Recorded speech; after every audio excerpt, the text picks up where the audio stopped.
Ya, assalamualaikum. Halo, welcome to my podcast. Kenalin dulu ya, nama aku Nazma Namira dari kelas 11 IPS 2 yang bersekolah di SMA Nurul Fikri. Sekarang aku udah di YouTube nih.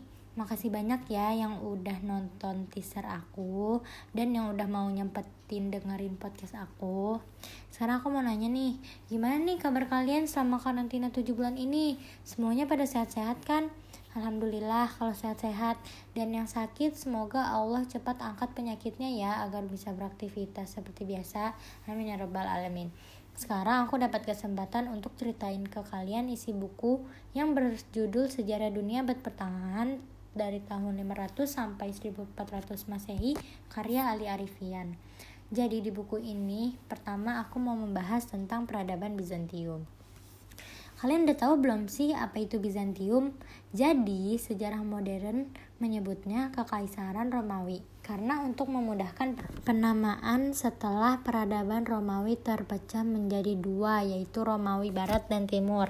Sedangkan dalam konteks abad pertengahan, sejarawan menyebutnya Bizantium karena Romawi sering dikaitkan dengan peradaban di barat. Meski wilayah barat jatuh ke tangan suku-suku Jerman, Bizantium tetap bertahan karena posisinya strategis di sebelah selat Bosporus yang membelah Asia dan Eropa. Peradaban Bizantium bersinergi dengan tiga kebudayaan. Mereka menganut agama Kristen dengan akar kebudayaan Yunani, namun mesin pemerintahannya Romawi. Terus ibu kotanya adalah Konstantinopel yang merupakan kota benteng yang menyulitkan serangan dari darat ke laut. Karena alasan inilah Bizantium tetap kokoh melampaui saudaranya di barat. Peradaban Bizantium memang lebih maju ketimbang Romawi Barat. Di awal abad pertengahan mereka sangat maju dari segi ekonomi dan kebudayaan. Pada waktu yang sama, Kristen Latin hanya beberapa yang bisa membaca, sedangkan sarjana Bizantium udah bisa mempelajari sastra, filosofi, sains, serta hukum warisan Greco-Roman. Oleh karena itu, Bizantium menjadi satu-satunya yang menjadi pusat ekonomi serta ilmu pengetahuan. Setelah kematian Konstantinus Chlorus pada tahun 306 Masehi, pasukan legiun Romawi mengangkat putranya yaitu Konstantinus I, lalu memindahkan pusat pemerintahan Bizantium dan membangun Konstantinopel sebagai ibu kota pada 330 Masehi karena letaknya strategis sebagai jalur perdagangan Asia dan Barat. Pada masa pemerintahan Justinianus I, ia berhasil merebut wilayah Afrika Utara dari bangsa Fadal pada tahun 533 Masehi. Wilayah selatan Spanyol dari Visigoth dan Italia dari Ostrogoth di bawah komando jenderal kepercayaannya yaitu Belisarius setelah berhasil mendapatkan Ravenna pada tahun 540 Masehi dan menjadikannya ibu kota barat. Lalu pada tahun 550 Masehi, Bizantium berhasil memenangkan semua pertempuran kecuali Balkan karena yang itu terus digempur bangsa Slavia dari daerah Laut Hitam. Setelah Justinianus I wafat, kekaisaran menjadi tercacah karena banyaknya serangan. Dimulai dari Justinianus II yang menolak membayar upeti untuk Persia. Pada abad ke-6, suku Germanik terus melancarkan serangan ke Italia hingga Bizantium ditaklukkan oleh bangsa Ostrogoth. Bahkan di tahun 629 Masehi, bangsa Visigoth berhasil mengusir Bizantium dari Spanyol dan kekacauan lainnya. Hingga datang pasukan Muslim Arab dan berhasil menaklukkan Damaskus dalam Perang Yarmouk di bawah pimpinan Jenderal Khalid ibn Walid dan Persia jatuh pada tahun 634 Masehi. Lalu pada abad ke-8 Muslim Arab berhasil merebut Afrika Utara dan pada tahun 717 Masehi pasukan Muslim mengepung Konstantinopel, namun armada laut Bizantium dipersenjatai dengan teknologi yang sangat canggih yang disebut dengan api Yunani. Dengan demikian, kapal berapi Bizantium mampu mengalahkan armada Muslim Arab dengan membakar kapal mereka di atas lautan api, dan pasukan Muslim pun gagal. Setelah kekalahan itu, genjatan senjata 30 tahun disetujui antara Bizantium dan dinasti Umayyah sehingga memutuskan penaklukan di luar Eropa. Jadi dinasti Umayyah udah nggak di situ lagi. Dia memutuskan penaklukannya udah di luar Eropa. Menurut sejarawan Bizantium yaitu Perosferionis adalah Bizantium telah berhasil menjaga cahaya peradaban yang sekalipun padam. Meski pada saat yang sama, suku barbar, Germanik, dan Slavia membawa Eropa kepada kekacauan, mereka berhasil menjaga peradaban itu tinggi sampai akhirnya peradaban di Eropa Barat muncul dan berhasil dipulihkan. Terus aku mau bahas Perang Salib. Terjadinya perang salib antara Timur Islam melawan Barat Kristen disebabkan oleh banyak faktor utama seperti agama, politik, dan sosial ekonomi. Semua bermula pada tahun 1070 ketika Yerusalem diambil oleh Bani Saljuk dari Turki, dan pada 1071 Diogenes, kaisar Yunani, dikalahkan ditawan di Manzikert. Asia Kecil dan seluruh Suriah menjadi milik Bani Saljuk. Antioquia menyerah pada tahun 1084 dan pada tahun 1092 tidak ada satupun kota besar di Asia yang dikuasai oleh Kristen.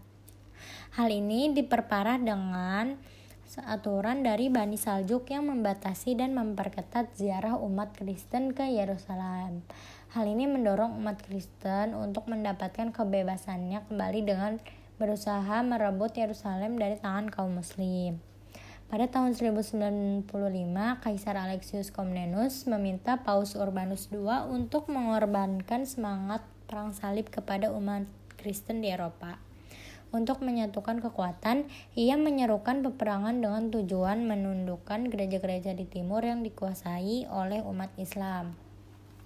Perang salib pertama itu dari tahun 1095 sampai 1101. Jadi pada bulan Maret 1095 di Konsili Piacenza, duta besar yang dikirim oleh Kaisar Bizantium yaitu Alexius Komnenus atau Alexius I meminta bantuan untuk mempertahankan kerajaannya melawan Turki Seljuk. Sedangkan di Konsili Clermont, Paus Urbanus II meminta seluruh umat Kristen untuk bergabung dalam perang melawan Turki Seljuk. Paus Urbanus II memberikan jaminan kepada siapapun yang ikut serta dan mati saat perang salib, bahwa mereka akan masuk surga walaupun mempunyai banyak dosa pada masa lalunya. Setelah turun ke medan perang, tentara salib berhasil mengalahkan dua pasukan besar Turki di Dorylaeum dan di Antioquia. Mereka akhirnya berbaris ke Yerusalem dengan sebagian kecil pasukan yang tersisa. Pada 1099, mereka berhasil merebut Yerusalem dan menciptakan negara-negara tentara salib kecil yang menjadi bagian dari kerajaan Yerusalem. Perang salib kedua dari tahun 1145 sampai 1150 Masehi. Setelah masa damai di mana umat Kristen dan Muslim hidup berdampingan di tanah suci Yerusalem, tentara Islam yang dipimpin oleh Imad ad-Din Zengi merebut Aleppo dan Edessa. Kekalahan ini menyebabkan Paus Eugenius III menyerukan perang salib lainnya pada tanggal 1 Maret 1145. Perang salib baru ini didukung oleh berbagai pengkhotbah. Yang paling terkenal adalah Bernardus dari Clairvaux.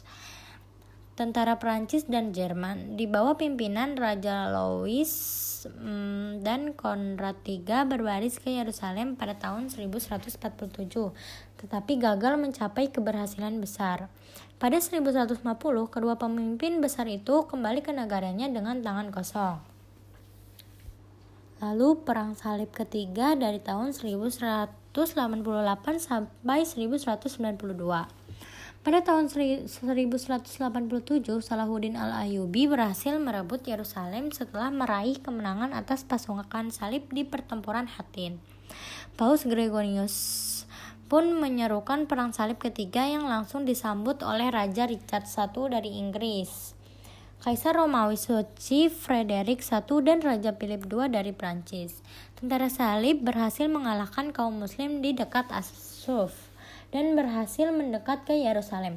Namun, karena persediaan makanan dan air yang tidak memadai, perang salib ketiga berakhir dengan kegagalan pasukan Kristen untuk merebut Yerusalem. Richard pun meninggalkan perang salib setelah mengadakan genjatan senjata dengan Salahuddin. Perang salib ini terkadang disebut sebagai perang salib raja. Paus Gregorius Paus Gregorius VII mati sebelum melihat akhir dari perang salib ini. Habis itu yang terakhir ada perang salib keempat, yaitu pada tahun 1202 sampai 1204. Perang salib keempat dimulai pada tahun 1202 oleh Paus Innocentius III dengan maksud untuk menginvasi Tanah Suci melalui Mesir.